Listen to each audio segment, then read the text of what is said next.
Hello ಎಲ್ರಿಗೂ welcome back to my channel Vani Pradeep Kumar. ಎಲ್ಲರೂ ಹೇಗಿದ್ದೀರಾ? ಎಲ್ಲರೂ ಸಂತೋಷವಾಗಿ ಆರೋಗ್ಯವಾಗಿದ್ದೀರಾ ಅಂತ ಅಂದ್ಕೊಳ್ತೀನಿ. ನಾನು ಕೂಡ ತುಂಬಾ ಚೆನ್ನಾಗಿದ್ದೀನಿ. ಹಾಗೆ ಇವತ್ತಿನ ವ್ಲಾಗ್ ಬಂದು ಬೆಳಗ್ಗೆಯಿಂದ ಶುರು ಮಾಡ್ಕೊಳ್ತಾ ಇದ್ದೀನಿ. ಇವತ್ತಿನ ವ್ಲಾಗಲ್ಲಿ ನನ್ನ ಮಾರ್ನಿಂಗ್ ರೊಟೀನ್ ಹೇಗಿರುತ್ತೆ ಅಂತ ಹೇಳ್ಬಿಟ್ಟು ನಿಮ್ಮ ಜೊತೆ ಹಂಚ್ಕೊಳ್ತಾ ಇದ್ದೀನಿ. ಈ ವ್ಲಾಗ್ ಬಂದು 17 ನಿಮಿಷ ಇರುತ್ತೆ. ಸೊ ಈ ವ್ಲಾಗ್ ನೋಡ್ತಾ ನಿಮ್ದು ಯಾವುದಾದ್ರೂ ಒಂದು ಪ್ರೊಡಕ್ಟಿವ್ ಆಗಿರುವಂಥ ಕೆಲಸನ ಮಾಡಿಕೊಂಡು ಈ ವ್ಲಾಗ್ನ ನೋಡಿ, ಸೊ ದಟ್ ನಿಮ್ಮ ಟೈಮ್ ಕೂಡ ವೇಸ್ಟ್ ಆಗಲ್ಲ. ಬಟ್ ಏನಾದರೂ ಮಡ್ಚಿಡೋದಿತ್ತು ಅಂದರೆ ಅದನ್ನು ಮಾಡ್ಕೊಳ್ತಾ ಅಥವಾ ಅಡುಗೆ ಕೆಲಸ ಮಾಡ್ಕೊಳ್ತಾ ವಾಕ್ ಮಾಡ್ತಾ ಸೊ ಈ ವ್ಲಾಗ್ನ ನೋಡಿ. ಇನ್ನು ಬೆಳಗ್ಗೆ ಒಂದು 6 ಗಂಟೆ ಅಷ್ಟರೊಳಗೆ ನಾನು ಎದ್ದೇಳ್ತೀನಿ. ನಾನು ಎದ್ದಿದ್ದೇನೆ, ಪಾಪು ಕೂಡ ಎದ್ದು ಬಿಡ್ತಾನೆ. ಇನ್ನು 6:45 ಅಷ್ಟರೊಳಗೆ ಎಷ್ಟು ಚೆನ್ನಾಗಿ ಬಿಸಿಲು ಬಂದಿರುತ್ತೆ. ಪಾಪುನ ಹೊರಗಡೆ ಕರ್ಕೊಂಡು ಬಂದು ಸ್ವಲ್ಪ ಬಿಸಿಲಿಗೆ ಕೂರಿಸ್ಕೊತೀನಿ. ಅಷ್ಟು ಹೆಚ್ಚಾಗಿ ಏನು ಬಿಸಿಲು ತಾಕಲ್ಲ, ಆದ್ರೂ ಅವನು ಹೊರಗಡೆ ಇರೋದಕ್ಕೆ ಇಷ್ಟಪಡ್ತಾನೆ ಅಂತ ಹೇಳ್ಬಿಟ್ಟು ಹೊರಗಡೆ ಕರ್ಕೊಂಡು ಬಂದು ಕೂರಿಸ್ತೀನಿ. ಆಂಟಿ ಎಲ್ಲ 6 ಗಂಟೆಗೆ ಬಂದುಬಿಡ್ತಾರೆ ಕೆಲಸಕ್ಕೆ. ಅವ್ರು ಬಂದಿದ್ದೇನೆ, ಅವರು ಕ್ಲೀನಿಂಗ್ ಎಲ್ಲ ಶುರು ಮಾಡ್ಕೊಳ್ತಾರೆ. ಇನ್ನು ನಾವು ಸ್ವಲ್ಪ ಹೊತ್ತು ರಿಲ್ಯಾಕ್ಸ್ ಆಗ್ತೀನಿ. ಪಾಪನ ಎತ್ಕೊಂಡು ಹೊರಗಡೆ ಕೂತ್ಕೊಂಡು ಅದಾದಮೇಲೆ ಆಂಟಿ ನೆಲ ಒರೆಸ್ತಾರೆ. ನೆಲ ಎಲ್ಲ ಒರೆಸ್ಕೊಟ್ಟಾದ್ಮೇಲೆ ನನ್ನ ರೊಟೀನ್ ಶುರು ಆಗುತ್ತೆ. ಪಾಪನ ಸ್ವಲ್ಪ ಹೊತ್ತು ವಾಕರಲ್ಲಿ ಹಾಕ್ತೀನಿ. ಅವನು ಆಟ ಆಡೋದಕ್ಕೆ ಇಷ್ಟಪಡ್ತಾನೆ. ಬೆಳಕಿರಬೇಕು, ಅವನಿಗೆ ಬೆಳಕಿದ್ರೆ ತುಂಬ ಇಷ್ಟಪಡ್ತಾನೆ. ಹಾಗಾಗಿ ಪಾಪುನ ವಾಕರಲ್ಲಿ ಹಾಕಿ ಆಟಾಡಿಸ್ತಾ ಕೂರಿಸ್ತಾ ಇರ್ತೀನಿ. ನೋಡಿ, ಕರೆದಿದ ತಕ್ಷಣ ಎಷ್ಟು ಚೆನ್ನಾಗಿ ಸ್ಮೈಲ್ ಮಾಡ್ತಾ ಇದ್ದಾನೆ.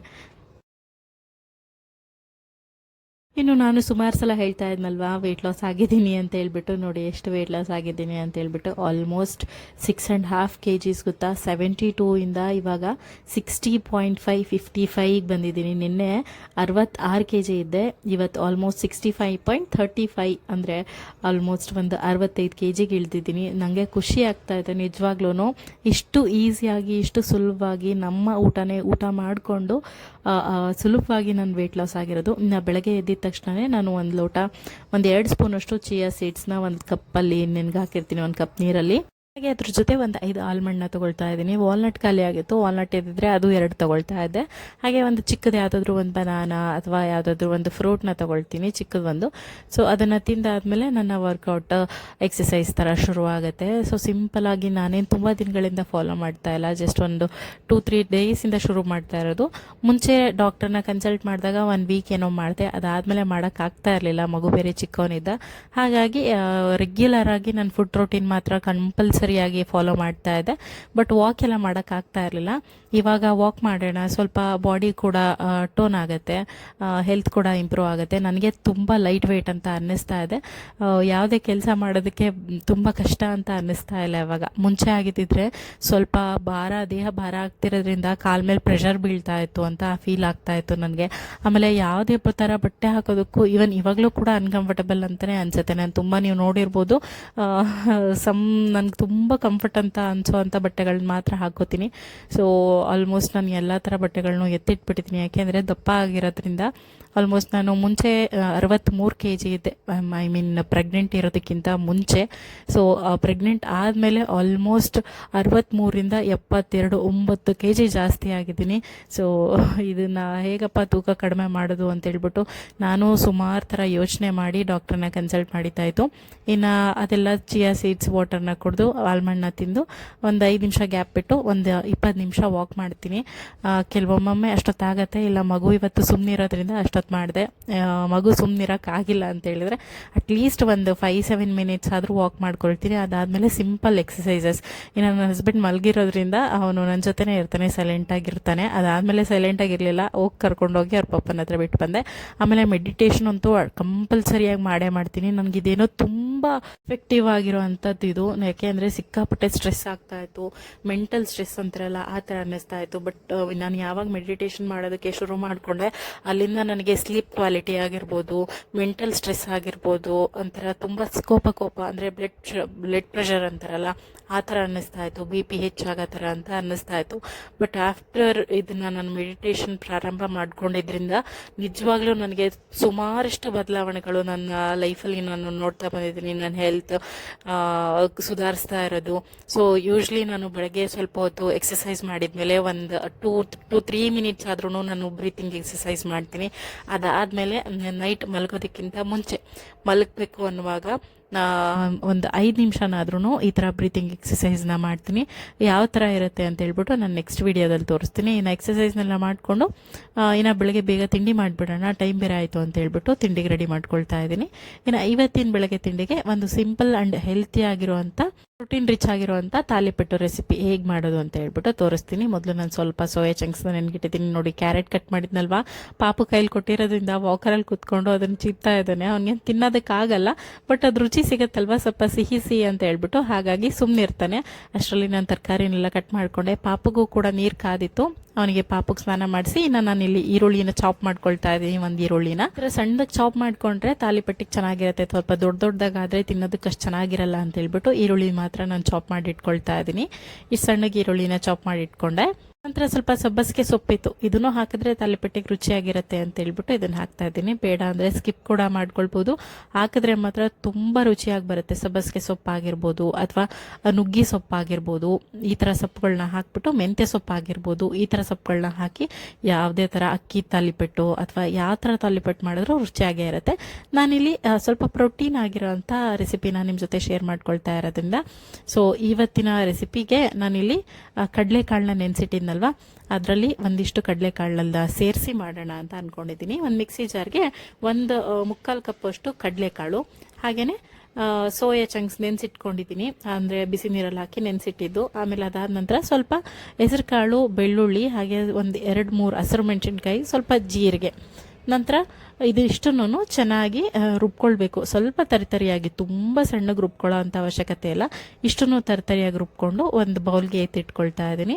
ಈಗ ನೋಡ್ತಿರ್ಬೋದು, ಸ್ವಲ್ಪ ತರಿತರಿಯಾಗಿ ಕಾಣಿಸ್ತಾ ಇದೆ ಅಲ್ವಾ, ತಾಲಿಪಟ್ಟಿಗೆ ಇಷ್ಟಿದ್ರೆ ಸಾಕಾಗತ್ತೆ. ನಂತರ ಚಾಪ್ ಮಾಡಿ ಇಟ್ಕೊಂಡಿರುವಂಥ ಈರುಳ್ಳಿ, ನಂತರ ಸಬ್ಬಸಿಗೆ ಸೊಪ್ಪು, ಸ್ವಲ್ಪ ಉಪ್ಪು, ಇಷ್ಟನ್ನು ಚೆನ್ನಾಗಿ ಮಿಕ್ಸ್ ಮಾಡ್ಕೊಳ್ಬೇಕು. ಇದು ಸ್ವಲ್ಪ ನನಗೆ ಯಾಕೋ ಸಾಫ್ಟ್ ಅಂತ ಅನ್ನಿಸ್ತು, ಹಾಗಾಗಿ ಒಂದು 2-3 ಸ್ಪೂನಷ್ಟು ಗೋಧಿ ಹಿಟ್ಟನ್ನು ಸಹ ಸೇರಿಸ್ಕೊಂಡಿದ್ದೀನಿ. ಸೊ ದಟ್ ಚೆನ್ನಾಗಿ ಬರುತ್ತೆ ತಾಲಿಪಟ್ಟು. ತಿರುವು ಹಾಕಬೇಕಾದ್ರೆ ಬೇಗ ತಿರುವು ಹಾಕ್ಬೋದು ಹಂಚ ಮೇಲೆ. ಹಾಗಾಗಿ ಇಷ್ಟನ್ನು ಸೇರಿಸಿ ನಾನು ತಾಲಿಪಟ್ಟೆ ಆ ಥರ ಮಾಡ್ಕೊಳ್ತಾರಲ್ವ, ಅದೇ ಥರ ಒಂದು ಬಟರ್ ಪೇಪರ್ ಮೇಲೆ ಚೆನ್ನಾಗಿ ತೊಟ್ಕೊಳ್ತಾ ಇದ್ದೀನಿ. ಅಷ್ಟೇ ಸಿಂಪಲ್. ತುಂಬ ದೊಡ್ಡದಾಗಿ ಆಗಿಬಿಟ್ರೆ ಹಂಚ ಮೇಲೆ ಹಾಕಬೇಕಾದ್ರೆ ಕಿತ್ತೋಗ್ಬಿಡುತ್ತೆ, ಹಾಗಾಗಿ ಇಷ್ಟಾದರೆ ಸಾಕಾಗತ್ತೆ. ನೋಡಿ ಎಷ್ಟು ಈಸಿಯಾಗಿ ಬಿಟ್ಕೊಂತಲ್ವ. ಸ್ವಲ್ಪ ಒಂದು 2 ಸ್ಪೂನಷ್ಟು ಗೋಧಿ ಹಿಟ್ಟನ್ನು ಸೇರಿಸಿ, ಆ ವಿಡಿಯೋ ಒಂದು ಸ್ಕಿಪ್ ಆಗಿಬಿಟ್ಟಿದೆ, ಅಂದರೆ ಡಿಲೀಟ್ ಆಗಿಬಿಟ್ಟಿದೆ ಅದು, ಹಾಗಾಗಿ ಅದನ್ನು ವಿಡಿಯೋದಲ್ಲಿ ಆ್ಯಡ್ ಮಾಡಿಲ್ಲ. ಒಂದು 2 ಸ್ಪೂನಷ್ಟು ಕಡಲೆ ಹಿಟ್ಟು ಅಥವಾ ಗೋಧಿ ಹಿಟ್ಟು, ಎರಡರಲ್ಲಿ ಯಾವುದನ್ನಾದರೂ ಸೇರಿಸಿದ್ರೆ ಆರಾಮಾಗಿ ಈಸಿಯಾಗಿ ಈ ಥರ ಚೆನ್ನಾಗಿ ಬರುತ್ತೆ. ಸೋಯಾ ಚಂಕ್ಸ್ ಹಾಗೆ ಕಡಲೆಕಾಳು, ಹೆಸರು ಕಾಳಲ್ಲಿ ಸಿಕ್ಕಾಪಟ್ಟೆ ಪ್ರೋಟೀನ್ ಇರುತ್ತೆ. ನಾನಿಲ್ಲಿ ತಾಲಿಪಟ್ಟು ಹಾಗೆ ಫೈಬರ್ಗೋಸ್ಕರ ತರಕಾರಿ ಹಾಗೆ ಮತ್ತೆ ಪ್ರೋಟೀನ್ಗೋಸ್ಕರ ಮೊಸರನ್ನ ತಗೊಂಡಿದ್ದೀನಿ. ನಾನೆಲ್ಲ ತಿಂಡಿ ಮುಗಿಸ್ಕೊಂಡು ಖುಷಿನೂ ತಿಂಡಿ ಮಾಡ್ತಾ ಇದ್ದ, ಅಷ್ಟರೊಳಗೆ ಪಾಪ ಕೂಡ ಇದ್ದಿದ್ದ. ಅವನು ನೋಡಿ ತಾಲಿಪಟ್ಟು ಇಟ್ಕೊಂಡಿದ್ದಾನೆ, ತಿಂತಾನೋ ಇಲ್ವೋ, ಖಾರ ಆಗ್ಬಿಟ್ಟಿತ್ತು ಅವನಿಗೆ. ಅದಾದಮೇಲೆ ಹಸಿರು ಮೆಣಸಿನ್ಕಾಯಿ, ಬೆಳ್ಳುಳ್ಳಿ ಹಾಕಿರೋದ್ರಿಂದ ಸ್ವಲ್ಪ ಹಾಗೆ ಚೀಪ್ಬಿಟ್ಟು ಬಿಸಾಕ್ತಾ, ಅದಾದಮೇಲೆ ಮತ್ತೆ ತಿರ್ಗಾ ಪಾಪನ ಮಲಗಿಸ್ಬಿಟ್ಟು ಮತ್ತೆ ವ್ಲಾಗ್ನ ಶುರು ಮಾಡಿಕೊಂಡೆ. ಗಿಡಗಳಿಗೆಲ್ಲ ನೀರು ಹಾಕಬೇಕಿತ್ತು, ನೀರೇ ಹಾಕಿರಲಿಲ್ಲ. ಒಂದು 2 ಡೇಸ್ ಆಯಿತು, ಅದು ಯಾಕೆ ಮರ್ತೋದೆ ಅಂತಲೇ ಗೊತ್ತಾಗಲಿಲ್ಲ. ಗಿಡಗಳೆಲ್ಲ ಈ ಬೇಸಿಗೆಗೆ ಮಣ್ಣಲ್ಲಾದರೆ ಸ್ವಲ್ಪ ಚೆನ್ನಾಗಿ ಬೆಳ್ಕೊಂಡು ಬಿಡುತ್ತೆ. ಈ ಪಾಟಲ್ಲಂತೂ ಡೈಲಿ ನೀರು ಹಾಕ್ತಾನೆ ಇರಬೇಕು, ಇಲ್ಲ ಅಂತ ಹೇಳಿದ್ರೆ ಒಣಗೋದಂಗೆ ಆಗಿಬಿಡುತ್ತೆ. ಇವಾಗ ಸ್ವಲ್ಪ ಒಣಗೋದಂಗೆ ಆಗಿದೆ ಅಲ್ವಾ, ಇನ್ನೊಂದು 1 ಗಂಟೆ ಅಷ್ಟರೊಳಗೆ ಮತ್ತೆ ಚಿಗುರೋ ಥರ ಕಾಣಿಸ್ತಾ ಇರುತ್ತೆ. ಇವಾಗ ಎಲ್ಲ ಪಾಟ್ಗಳಿಗೂ ನೀರನ್ನ ಹಾಕ್ತಾ ಇದ್ದೀನಿ. ಖುಷಿ ನಾನು ಹಾಕ್ತೀನಮ್ಮ ಅಂತ ಹೇಳ್ಬಿಟ್ಟು ನಾನು ಎಂದೇ ಸುತ್ತಾ ಇದ್ದ. ಇವತ್ತು ಯಾಕೋ ಸ್ವಲ್ಪ ಕಾರ್ಟೂನ್ ಹಾಕ್ಕೊಡೋಣ ಅಂತ ಹೇಳ್ಬಿಟ್ಟು ಹಾಕ್ಕೊಟ್ಟಿದ್ದೆ, ಅವನಿಗೂ ಸಿಕ್ಕಾಪಟ್ಟೆ ಬೇಜಾರಾಗತ್ತೆ ಅಂತ ಹೇಳ್ಬಿಟ್ಟು, ಸರಿ ನೋಡಲಿ ಸ್ವಲ್ಪ ಹೊತ್ತು ಅಂತ ಹೇಳ್ಬಿಟ್ಟು ಅವನು. ಹಂಗಾಗಿ ಇವತ್ತು ನನ್ನ ಅಡುಗೆ ಮನೆಯಲ್ಲೆಲ್ಲ ಕಡೆಗೆಲ್ಲ ಬಂದಿಲ್ಲ. ಇನ್ನು ನಾನು ಎಲ್ಲ ಗಿಡಗಳಿಗೆ ನೀರು ಹಾಕ್ಕೊಂಡ್ಮೇಲಂತೂ ಈ ಕಡೆ ಹೊರಗಡೆ ಎಲ್ಲ ನೀರು ಚೆಲ್ಲೋಗ್ಬಿಟ್ಟಿರುತ್ತೆ. ಖುಷಿ ಅಂತೂ ಅಡ್ಡಾಡ್ತಾನೆ ಇರ್ತಾನೆ, ಒಳಗೆ ಹೊರಗೆ ಕೆಳಗಡೆ ಬೀಗ ಹಾಕಿರ್ತೀನಿ ನಾನು, ಅಂಥದ್ರಲ್ಲೂ ಕೆಳಗಡೆ ಹೋಗ್ಬಿಡ್ತಾನೆ ಕೆಲವೊಮ್ಮೆ ಅಂತ ಹೇಳ್ಬಿಟ್ಟು. ಇನ್ನು ನೀರೆಲ್ಲ ಇರುತ್ತಲ್ವ, ಅದನ್ನೆಲ್ಲ ತೆಗೆದು ನೀಟಾಗಿ ಕ್ಲೀನ್ ಮಾಡ್ಕೊಳ್ತಾ ಇದ್ದೀನಿ. ಸುಮಾರಷ್ಟು ಜನ ನಾನು ನೋಡ್ದಂಗೆ ನನ್ನನ್ನು ಸೇರಿಸಿ ಹೇಳಬೇಕು ಅಂತ ಹೇಳಿದ್ರೆ, ಈ ಹೆಲ್ತ್ ಮೇಲೆ ಕಾನ್ಸಂಟ್ರೇಟ್ ಮಾಡೋದನ್ನ ತುಂಬ ಕಡಿಮೆ ಮಾಡಿಬಿಟ್ಟಿರ್ತೀವಿ ಹೆಣ್ಮಕ್ಳು.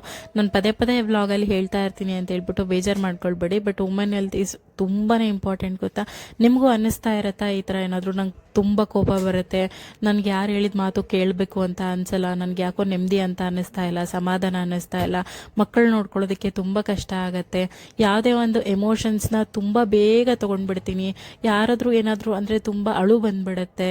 ಸೊ ಈ ಥರ ಅನ್ನಿಸ್ತಾ ಇರುತ್ತೆ ಅಂತ ಹೇಳಿದ್ರೆ ಖಂಡಿತ ನಿಮ್ಮ ಹೆಲ್ತ್ ಮೇಲೆ ನೀವು ಕಾನ್ಸಂಟ್ರೇಟ್ ಮಾಡಲೇಬೇಕು. ಕೆಲವೊಬ್ಬೊಬ್ಬರು ತುಂಬ ಓವರ್ ಥಿಂಕ್ ಮಾಡ್ತಾ ಇರ್ತಾರೆ, ಏನೋ ಆಗೋದಕ್ಕಿಂತ ಮುಂಚೆನೇ ಒಂದಿಷ್ಟು ಆಲೋಚನೆಗಳನ್ನು ಅವರೇ ಹುಟ್ಟಾಕೊಂಡು ಅವ್ರ ಮನಸ್ಸಿಗೆ ಅವರೇ ಬೇಜಾರು ಮಾಡ್ಕೊಳ್ತಾ ಇರ್ತಾರೆ. ಇಟ್ಸ್ ಆಲ್ ಅಬೌಟ್ ಯಾವುದರಿಂದ ಆಗ್ತಾ ಇರುತ್ತೆ ಅಂತ ಹೇಳಿದ್ರೆ ಹೆಲ್ತಿಂದ. ಹಾರ್ಮೋನಲ್ ಇಂಬ್ಯಾಲೆನ್ಸ್ ಆಗ್ತಾ ಇರುತ್ತೆ ಬಾಡಿಲಿ. ನೀವು ಬೇಕಾದರೆ ಒಂದ್ಸಲ ಗಮನಿಸಿ ನೋಡ್ರಿ, ಹೆಣ್ಮಕ್ಳಿಗಿಂತ ಗಂಡ್ಮಕ್ಳ ಡಿಸಿಷನ್ಸ್ ಹಾಗೆಯೇ ಅವ್ರಿಗೆ ಏನು ಬೇಕು ಅನ್ನೋ ಅಂಥದ್ದು ಒಂದು ಕಾನ್ಸೆಪ್ಟ್ ಅವ್ರಿಗೆ ಸ್ಟ್ರಾಂಗ್ ಆಗಿರುತ್ತೆ. ಅವ್ರ ಡಿಸಿಷನ್ಸ್ ಬೇಗ ಚೇಂಜ್ ಆಗಲ್ಲ. ಬಟ್ ಹೆಣ್ಮಕ್ಳದ್ದು ಹಂಗಲ್ಲ, ತುಂಬ ಬೇಗ ಡಿಸಿಷನ್ಸ್ ಚೇಂಜ್ ಆಗುತ್ತೆ, ಮೂಡ್ ಸ್ವಿಂಗ್ಸ್ ಆಗ್ತಾ ಇರುತ್ತೆ. ಅದಕ್ಕೆಲ್ಲ ಅವ್ರ ಕಾರಣ ಅಲ್ಲ, ಅವರ ಹೆಲ್ತ್. ಎಲ್ಲ ಏನು ಕೇಳ್ತಾ ಇದ್ದೀನಿ ಅಂದರೆ, ಸುಮಾರಷ್ಟು ಹೆಣ್ಮಕ್ಳು ಇದರಿಂದ ಬಳಲ್ತಾ ಇರ್ತಾರೆ. ನಾನು ಸಮಟೈಮ್ಸ್ ಎರಡನೇ ಮಗು ಆದಮೇಲೆ ಸ್ವಲ್ಪ ಸ್ಟ್ರೆಸ್ ಲೆವೆಲ್ ನನಗೂ ಕೂಡ ಜಾಸ್ತಿ ಆಗ್ತಾ ಇತ್ತು. ಸಮಟೈಮ್ಸ್ ಎಮೋಷನ್ಸ್ ತುಂಬ ಬೇಗ ಹೈಕ್ ಆಗ್ತಾ ಇತ್ತು ನನಗೆ. ಹಾಗಾಗಿ ನಾನು ತುಂಬ ಸ್ವಲ್ಪ ಇದ್ರ ಬಗ್ಗೆ ಸ್ವಲ್ಪ ಹೆಚ್ಚಾಗಿ ಕಾನ್ಸಂಟ್ರೇಟ್ ಮಾಡಿ ನನ್ನ ಹೆಲ್ತನ್ನ ನಾನು ಕಾನ್ಸಂಟ್ರೇಟ್ ಮಾಡ್ತಾ ಇದ್ದೀನಿ. ನಾಟ್ ಜಸ್ಟ್ ಬಿಕಾಸ್ ನಾನು ತೆಳ್ಳಗಾಗಿ ಚೆನ್ನಾಗಿ ಕಾಣಿಸ್ಬೇಕು ಅನ್ನೋದಕ್ಕಿಂತ ನನ್ನ ಹೆಲ್ತ್ನ ನಾನು ಚೆನ್ನಾಗಿ ನೋಡ್ಕೊಳ್ಬೇಕು, ನನ್ನ ಕಿಡ್ಸ್ನ ನಾನು ಚೆನ್ನಾಗಿ ನೋಡ್ಕೊಳ್ಬೇಕು, ನನ್ನ ಮನೆ, ನನ್ನ ಹಸ್ಬೆಂಡ್ನ ನಾನು ಚೆನ್ನಾಗಿ ನೋಡ್ಕೊಳ್ಬೇಕು ಅನ್ನೋದಂಥದ್ದು ಒಂದು ಕಾನ್ಸೆಪ್ಟ್. ಖಂಡಿತ ನೀವು ಮನೇಲಿ ಹೋಮ್ ಮೇಕರ್ಸ್, ಹೌಸ್ ವೈಫ್ಸ್, ಅಮ್ಮಂದರು ಯಾರೇ ಆಗಿದ್ರು ನಿಮ್ಮ ಹೆಲ್ತ್ ಚೆನ್ನಾಗಿಲ್ಲ ಅಂತ ಹೇಳಿದ್ರೆ ನಿಮ್ಮ ಮನೇಲಿ ನೀವು ಮಕ್ಕಳನ್ನ, ನಿನ್ನ ಹಸ್ಬೆಂಡ್ನ ಯಾರನ್ನು ನೀವು ಚೆನ್ನಾಗಿ ನೋಡ್ಕೊಳ್ಳೋದಕ್ಕೆ ಸಾಧ್ಯನೇ ಇಲ್ಲ. ಹಾಗಾಗಿ ನಿಮ್ಮನ್ನು ನೀವು ನೆಗ್ಲೆಕ್ಟ್ ಮಾಡ್ಕೊಳ್ಬೇಡಿ. ಆದಷ್ಟು ಎಷ್ಟು ಆಗುತ್ತೋ ಅಷ್ಟು ನಿಮ್ಮನ್ನು ನೀವು ಡೆಡಿಕೇಟೆಡ್ ಆಗಿ ನಿಮ್ಮ ಹೆಲ್ತ್ ಬಗ್ಗೆ ಕಾನ್ಸಂಟ್ರೇಟ್ ಮಾಡ್ಕೊಳ್ಳಿ. ಈ ಒಂದ್ಸಲ ನಿಮ್ಮ ನ್ಯೂಟ್ರಿಷನಲಿಸ್ಟ್ ಅಥವಾ ಡೈಟಿಷಿಯನ್ ಯಾರಿದ್ದಾರೆ ಅವ್ರನ್ನ ಕನ್ಸಲ್ಟ್ ಮಾಡಿ. ನನ್ನ ಬಾಡಿಲಿ ನನಗೆ ಬೇರೆ ಥರ ಒಂದು ಡಿಫೆಕ್ಟ್ಸ್ ಇರುತ್ತೆ, ನಿಮಗೆ ಬೇರೆ ಥರ ಇರುತ್ತೆ. ಸೊ ಹಾಗಾಗಿ ಒಂದ್ಸಲ ಡಾಕ್ಟರ್ನ ಕನ್ಸಲ್ಟ್ ಮಾಡಿದ್ರೆ ಗೊತ್ತಾಗುತ್ತೆ ನಿಮಗೆ ಏನು ಡಿಫಿಷಿಯನ್ಸಿ ಇದೆ ಅಂತ ಹೇಳ್ಬಿಟ್ಟು. ಒಂದ್ಸಲ ಡಾಕ್ಟರ್ ಕನ್ಸಲ್ಟ್ ಮಾಡಿ, ಅವರು ಡಯಟ್ ಕೊಡ್ತಾರೆ, ಅದನ್ನು ಫಾಲೋ ಮಾಡಿ. ಸೊ ದಟ್ ನಿಮಗೆ ಇನ್ನೂ ಹೆಚ್ಚಿನ ರೆಸಿಪೀಸ್ಗಳು ಬೇಕು ಅಂತ ಹೇಳಿದ್ರೆ ನನ್ನ ಚಾನಲಲ್ಲಿ ಕಂಪಲ್ಸರಿಯಾಗಿ ಹೆಲ್ತಿ ರೆಸಿಪೀಸ್ ಇನ್ಮೇಲೆ ಬರ್ತಾನೆ ಇರುತ್ತೆ. ಬರೀ ಹೆಲ್ತಿ ಊಟ ಮಾಡಿದ್ರೆ ಸಾಕ ಎಲ್ಲ ಸರಿ ಹೋಗ್ಬಿಡುತ್ತೆ, ನಮ್ಮ ಮೆಂಟಲ್ ಹೆಲ್ತ್ ಖಂಡಿತ ಸರಿ ಹೋಗುತ್ತೆ. ನಮ್ಮ ಇಂಡಿಯನ್ ಫುಡ್ಸ್ ಹೆಂಗಿರುತ್ತೆ ಅಂತ ಹೇಳಿದ್ರೆ ಸಿಕ್ಕಾಪಟ್ಟೆ ಆಯಿಲಿ, ಫ್ರೈಡ್ ಇದೇ ಥರ ನಾವು ಜಾಸ್ತಿ ಕನ್ಸೂಮ್ ಮಾಡ್ತಾ ಇರ್ತೀವಿ. ಅದರಲ್ಲೂ ನಾನ್ ವೆಜ್ ಹೇಳಲೇಬೇಡಿ, ಸಿಕ್ಕಾಪಟ್ಟೆ ಫ್ರೈಡ್ ತಿಂತಾ ಇರ್ತಾರೆ. ವೆಜಿಟೇರಿಯನ್ಸು ಏನು ಕಡಿಮೆ ಇಲ್ಲ, ಅವರು ಕೂಡ ತಿಂತಾನೆ ಇರ್ತಾರೆ. ಅದು ಏನಾಗ್ಬಿಟ್ಟಿರತ್ತೆ ಅಂತ ಹೇಳಿದ್ರೆ ನಾವು ಚಿಕ್ಕ ವಯಸ್ಸಿಂದ ತಿನ್ಕೊಂಡು ಬಂದಿರೋಂಥ ಅಭ್ಯಾಸ ಆಗೋಗ್ಬಿಟ್ಟಿರತ್ತೆ. ನಾವು ಅದೇ ಥರನೇ ಬಂದಿರೋದು. ಬಟ್ ಹೆಲ್ತ್ ಅಂತ ಬಂದಾಗ ತುಂಬಾ ಕಾನ್ಸಂಟ್ರೇಟ್ ಆಗಿ ನಮ್ಮ ಹೆಲ್ತನ್ನು ನಾವು ಮ್ಯಾನೇಜ್ ಮಾಡ್ಕೊಳ್ಬೇಕು. ಹೆಲ್ತಿ ಆಗಿರೋದ್ರ ಜೊತೆ ನಮ್ಮನ್ನು ನಾವು ಇಂಡಿಪೆಂಡೆಂಟ್ ಆಗಿ, ಕಾನ್ಫಿಡೆಂಟ್ ಆಗಿ, ಹಾಗೆ ಒಂದು ಫೈನಾನ್ಷಿಯಲ್ ಆಗಿ ಇಂಡಿಪೆಂಡೆಂಟ್ ಆಗಿರೋ ಥರನೂ ನೋಡ್ಕೊಳ್ಳೋದ್ರಿಂದ ನಾವು ಕೂಡ ತುಂಬಾ ಹ್ಯಾಪಿಯಾಗಿರ್ತೀವಿ. ವುಮೆನ್ಸ್ ಅಂತ ಹೇಳಿದ್ರೆ ಸಾಮಾನ್ಯ ಅಲ್ಲ ಅಲ್ವಾ. ನಾವು ಮಕ್ಳಿಗಾದ್ರೆ ಒಂದು ಹೊರಗಡೆ ಕೆಲಸ ಅಂತ ಇರುತ್ತೆ, ಅದಾದಮೇಲೆ ಫ್ಯಾಮಿಲಿ, ಕಿಡ್ಸ್, ಅದೇನು ಅಂತ ಹೇಳಿದ್ರೆ ಖುಷಿ ಅಷ್ಟೇ. ಹೊರಗಡೆ ದುಡ್ಕೊಂಡು ಬಂದರೆ ಅವ್ರ ಕೆಲಸ ಕಂಪ್ಲೀಟ್ ಅಂತ ಹೇಳ್ಬಿಟ್ಟು ಅವರು ಇಷ್ಟಿರುತ್ತೆ. ಬಟ್ ವುಮೆನ್ಸಿನ ಹಂಗಲ್ಲ. ಮಗು ಆದಮೇಲೆ ಎಕ್ಸ್ಟ್ರಾ ಕೆಲಸಗಳು, ಎಕ್ಸ್ಟ್ರಾ ಡ್ಯೂಟಿ ತಲೆ ಮೇಲೆ ಬಂದ್ಬಿಡುತ್ತೆ. ಅವ್ರನ್ನ ಓದಿಸೋದಾಗಿರ್ಬೋದು, ಅವ್ರನ್ನ ಬೆಳೆಸೋದಾಗಿರ್ಬೋದು. ಅದಾದಮೇಲೆ ಅವ್ರನ್ನ ಒಂದು ಲೆಕ್ಕಕ್ಕೆ ತೊಗೊಂಡೋಗ್ಬೇಕು ಅಂತ ಹೇಳಿದ್ರೆ ನಾವು ವುಮೆನ್ಸ್ ತುಂಬ ಸ್ಟ್ರಾಂಗ್ ಆಗಿರಬೇಕು. ಸೊ ಸಿಕ್ಕಾಪಟ್ಟೆ ಹೇಳ್ಬಿಟ್ಟೆ ಅಂತ ಅನ್ನಿಸ್ತಾ ಇದೆ. ಸೊ ಇಷ್ಟೆಲ್ಲ ಏನು ಕೇಳ್ತಾ ಇದ್ದೀನಿ ಅಂದರೆ, ತುಂಬ ಜನ ಈ ಥರ ಕನ್ಫ್ಯೂಷನ್ನಲ್ಲೇ ಇದ್ದುಬಿಡ್ತಾರೆ. ಸೊ ಕ್ಲಿಯರ್ ಆಗಿ ನಿಮ್ಮ ಹೆಲ್ತನ್ನು ನೀವು ಕಾನ್ಸಂಟ್ರೇಟ್ ಮಾಡಿ ಅಂತಲೇ ಇಷ್ಟನ್ನೇ ಹೇಳಕ್ಕೆ ಸಾಧ್ಯ ಆಗಿದ್ದು. ಇನ್ನು ಗಿಡಗಳಿಗೆಲ್ಲ ನೀರು ಹಾಕಿ ಬಟ್ಟೆಗಳನ್ನೆಲ್ಲ ಮಚ್ಚಿ ಎತ್ತಿಡೋದಿತ್ತು. ರಾತ್ರಿನೇ ಬಟ್ಟೆಗಳನ್ನೆಲ್ಲ ಮಡಚಿಟ್ಟಿದ್ದೆ, ಅದನ್ನೆಲ್ಲ ಎತ್ತಿಟ್ಬಿಟ್ಟು ಇನ್ನು ಮಧ್ಯಾಹ್ನ ಅಡುಗೆಗೆ ರೆಡಿ ಮಾಡ್ಕೊಳ್ತಾ ಇದ್ದೀನಿ. ಏನಿಲ್ಲ, ಸಿಂಪಲ್ಲಾಗಿ ಫ್ರೈಡ್ ರೈಸ್ ಮಾಡ್ಕೊಂಡ್ಬಿಡೋಣ ಅಂತ ಹೇಳ್ಬಿಟ್ಟು. ಫ್ರೈಡ್ ರೈಸ್ ಇಷ್ಟೊತ್ತವರೆಗೂ ಹೆಲ್ತ್ ಬಗ್ಗೆ ಹೇಳಿ ಈಗ ಆಲ್ರೆಡಿ ಫ್ರೈಡ್ ರೈಸ್ ಮಾಡ್ಕೊಂಡು ತಿಂತಿದ್ದಾಳಂತೆ ಅಂತ ಅನ್ಕೋಬೇಡಿ. ಇದು ಹೆಲ್ತಿಯಾಗಿರುವಂಥ ಫ್ರೈಡ್ ರೈಸ್ ರೆಸಿಪಿ ಹೇಗೆ ಮಾಡೋದು ಅಂತ ಹೇಳ್ಬಿಟ್ಟು ನಿಮ್ಮ ಜೊತೆ ಶೇರ್ ಮಾಡ್ಕೊಳ್ತೀನಿ. ಖಂಡಿತ ಸ್ಕಿಪ್ ಮಾಡಿದೆ ನೋಡಿ. ಸೊ ದಟ್ ನಿಮಗೂ ಕೂಡ ರೈಸ್ ಲವರ್ಸ್ ಆಗಿದ್ರೆ ಡಯಟ್ ಅಂತ ಫೀಲ್ ಆಗದೇನೆ ಈ ಥರ ರೆಸಿಪೀಸ್ಗಳನ್ನ ಮಾಡ್ಕೊಳ್ಬೋದು.